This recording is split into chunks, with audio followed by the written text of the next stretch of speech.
Безпрекорно владење на англискиот јазик. Речи се и да не може да се замисли квалитетно вработување без овој предуслов.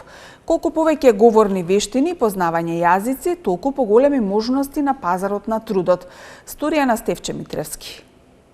Многумина може да речат дека имаат познавање од англискиот јазик, но само оние кои тоа го докажуваат преку стекнат престижен меѓународен сертификат, можат да кажат дека и официјално одлично го говорат, пишуваат, читаат јазикот што најповеќе се употребува во деловниот свет.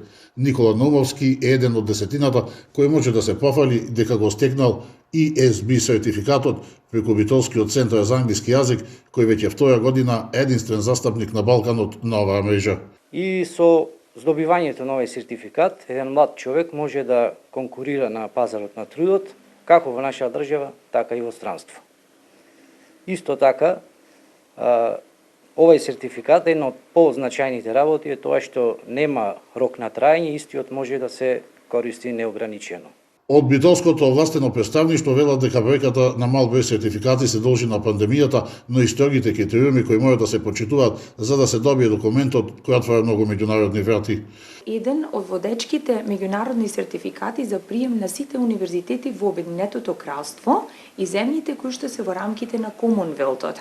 Значи, ова нуди една перспектива за сите млади луѓе кои што би сакале да студираат во странство или евентуално да почнат да работат во странство, да аплицираат за магистерски, докторски студии, постдокторски студии или евентуално да се најдат и во нивниот дури пазар на труд.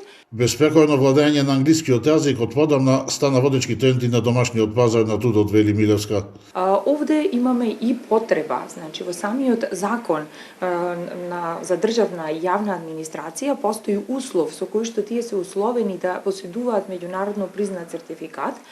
И овој сертификат веќе влегува во таква процедура. Од претходната сесија веќе е воведен и дигитален сертификат со безбедносен код. Стекнатата доверба има возможност деновиве да го добијат и договорот за отварање на овластено представништво и во соседна Србија. Ова беше последната содржина во централното издание на Дневникот. Ви благодариме за вниманието. Пријатно.